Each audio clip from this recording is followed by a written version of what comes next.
Hi, I'm Sonya White Jaguar. Welcome to this edition of White Jaguar Wednesdays, my semi-monthly series where I discuss spiritual subjects inspired by your questions. I have a special episode for you today. Readers have been asking when my next book would be available, and I'm very happy to announce that this book is now finished. Alan Rickman on Transforming Grief, a channeled commentary. Many people have told me that they prefer audiobooks.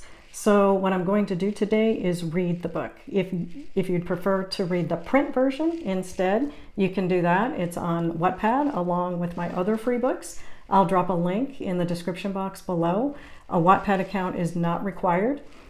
This is a book that I've wanted to write for a while. A reader asked if I would expand on the discussion of grief in my first book, From Actor to Healer, Alan Rickman's New Life as a Spirit Guide, Book 1. Alan agreed. So I spent time with him, doing some channeling with him. And by the way, I'm in my office. This is where I do most of my channeling with Alan. My computer is behind the camera. I often look up at this wall for inspiration while I'm writing. These are Mayan images that I brought back with me from my spiritual journeys in Mexico. I'll talk more about that in the next video. Now let's get to the book. This is Alan Rickman on Transforming Grief, a channeled commentary. Introduction. When I began working with Alan Rickman in 2016, after his death, we spoke at length about grief. In From Actor to Healer, Alan Rickman's New Life as a Spirit Guide, Book 1, I talked about the difficulty we both had releasing grief. At a reader's request, I asked Alan if we could discuss this subject in more detail. During several writing sessions, I sat at the computer, asked Alan a series of questions, and channeled his answers. Transforming grief. I said, "Your battle with cancer at the end of your life was so short and you suffered so much. I know that losing this life was very difficult for you and you went through a mourning period after your death. Because you didn't want to go into the light immediately afterward, I get the impression you didn't have the opportunity at the end of your life to fully prepare for your death, come to terms with it, and process that you were dying. Is that accurate? Can we begin our discussion of grief there? Can we talk about what you experienced and how you felt after you died?" Alan said, "I had a lot to process. Yes, that's true. No one wants to hear they've been diagnosed with an incurable disease. It did hit me very hard. After I left, I was afraid. I don't know why. I felt there was still more to do. I loved so many people, and it was hard to let go. We grieve on this side of the veil, too. The experience of death doesn't bring an end to our emotions and desires. I wanted to let my family and friends know that I was okay. I had survived death, I was in a new place, and I was no longer in physical pain. While I am able to communicate some of that now directly, I wasn't able to do it very well immediately following my death. It takes a while to orient oneself to life in the other planes of existence outside the physical realm. So yes, my grieving process was slow and labored." I said, "I think it is for most people, regardless of the source of the grief. Generally speaking, we don't handle change well. That's why grief can be so overwhelming. It's about accepting change." Alan said, "That's true, and so much more. I remember a time in my life when I grieved the loss of a friend. I held his hand before he died, and I whispered goodbye. He was like a mentor to me, and I never got over his loss. Not really, if you know what I mean. I always carried a piece of his heart in my heart. I loved him dearly. We grieve because we love. It's nearly impossible to feel grief when we feel no connection with someone or something. It doesn't have to be a physical person." I said, "Yes, it's hard to grieve the loss of someone you never knew. When I read the news on January 14, 2016, that you died, I felt no grief because I didn't know who you were. I felt sadness that you died of cancer, and I felt curiosity. I wanted to know who you were, but no grief. On the other hand, I felt enormous grief when my parents died because I loved them. You helped me heal my grief." Alan said, "To truly transform grief, you have to transform the love you feel. You understand you must address the root cause. What's behind grief is love." I said, "How do you do that? How do you transform love?" Alan said, "I realize it's not easy to do. We could do a whole book on that topic alone, but let's start with this. Feel into the love in your heart. Let's use the loss of a mother as an example. You're feeling grief over that loss. Feel into the feelings you have for your mother.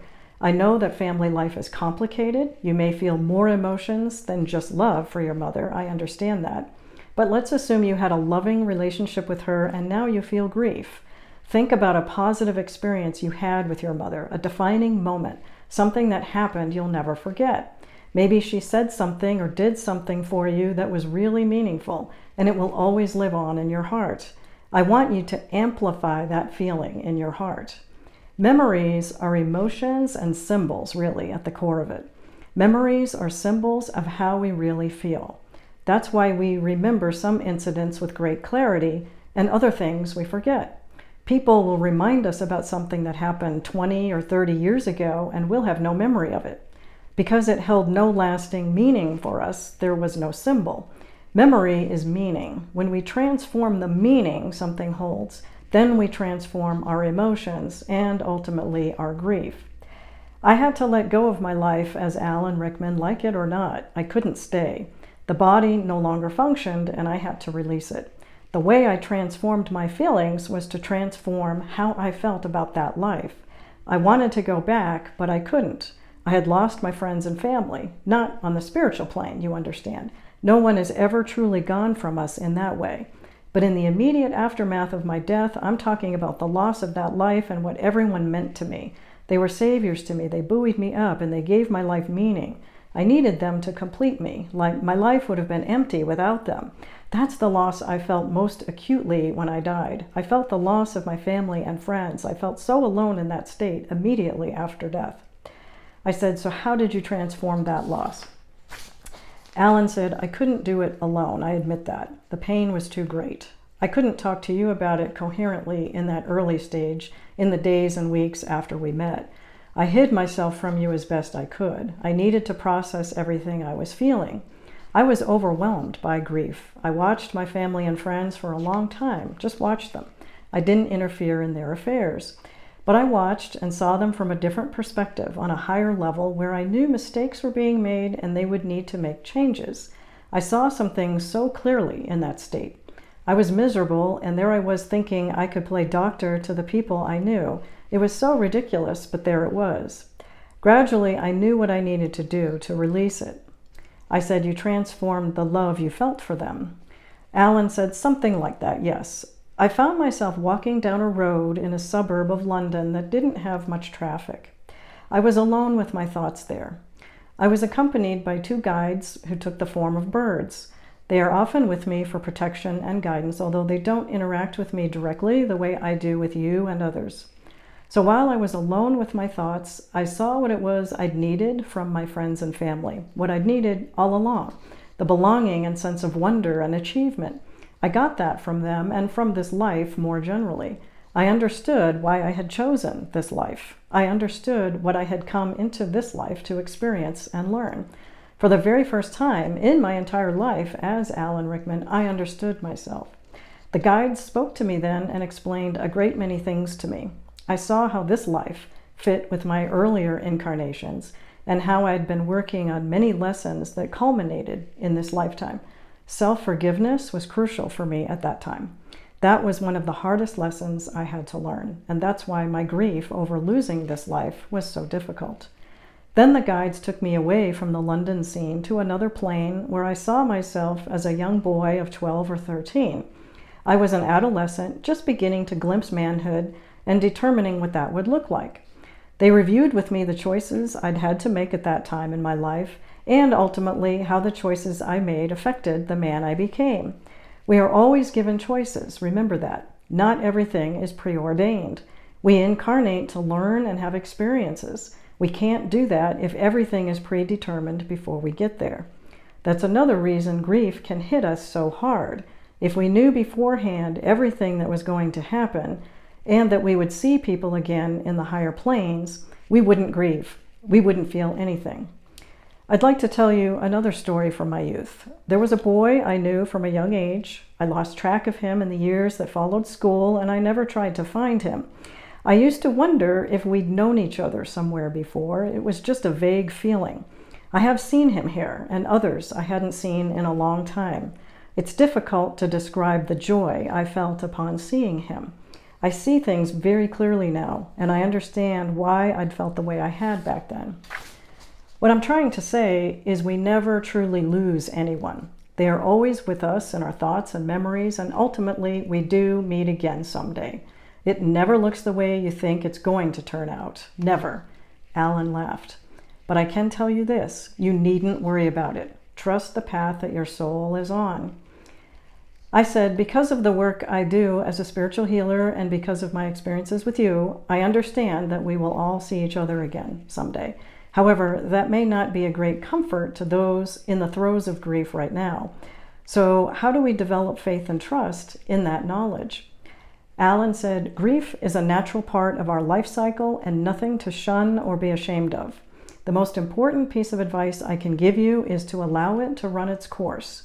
Don't blame yourself if you're unable to heal the pain as quickly as you'd like. We experience loss every time we are born and we die. When we enter a new incarnation, we experience the loss of the higher dimensional state where we're free of the rigors of a physical life, raising children, working for a living, and so forth. That loss is very traumatic for some. That's why sometimes we remember certain past lives as children. The loss of the spiritual incorporeal state causes the memories to surface because returning to a physical body can be so jarring. Pay close attention to those memories that come up. Those traumas need clearing. Remember what I said earlier. Memory is meaning. We remember things that are important to us. Lifetimes that have significant meaning are prominent in our soul's memories. Don't dismiss those memories as a trick of the brain, wishful thinking, or mere fantasy. The soul is a vessel that holds memories and symbols. People don't often think about the grieving process we go through on the other side after we leave the physical plane. It's a shame the afterlife isn't better understood. It would have helped me tremendously if I had known I would meet old friends and acquaintances I hadn't seen in ages. Epochs might pass before we reunite, but we inevitably do because the soul goes through cycles. You must remember that life is about cycles. We don't travel in a straight line. I said, we grieve all sorts of things. As we age, we grieve the loss of our youth. If we get sick, we grieve the loss of our health. If we really enjoyed ourselves at a particular time in our life, say our teenage years, for example, we might grieve the loss of that time and wish we could go back to the good old days. We call that nostalgia, but now that you and I are having this conversation, I see it as a form of grief. Alan said, yes, it is. That's an important observation to make because it can be a source of longing and pain. Longing comes from the ego. For the purposes of our discussion, ego is the part of the mind that believes in loss. It's the part of you that says you've lost your loved ones for good. You've lost everything that was precious, like your youth, your status in society, or whatever. If you've lost your money, you'll never replace it. If you've lost a companion, you'll never find another, that sort of thing. Nostalgia, if you continually keep it going, is the act of clinging to something that was never meant to be anything other than ephemeral. Life is a series of moments that never stop occurring. When you stop looking forward and try to keep one moment from the past going, that leads to suffering. I want you to transform that thinking and instead see it as a celebration rather than nostalgia. In other words, celebrate the thing you've lost, whether it was a moment from your youth, another person, or whatever. I know this takes time. It can't be done the moment the loss occurs. We need time to grieve and process the change first. What I'm talking about is when the grief becomes a permanent part of you and the release and transformation don't take place. We all experience large and small losses throughout our lives. So if everyone were to look deep inside, most likely they'd find something that hasn't been fully grieved and released. I said, how do you recommend that someone do that? Because old pain can be deep-rooted. Alan said, clearing the subconscious is powerful, and I acknowledge that this is where Reiki was very helpful to me after my death.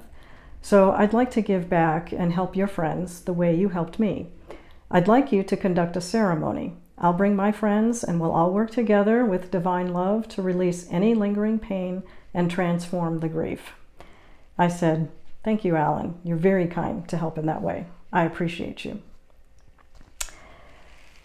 Okay, I've set up an altar here, and so in the next video, I'll conduct a ceremony to help release any grief that you're carrying. Subscribe to my channel if you haven't already, so you can be notified when that video is posted. You can also sign up for my free newsletter on my website, SONYA'S, and get notified that way. After the ceremony, I have more questions to answer, so more videos are to come.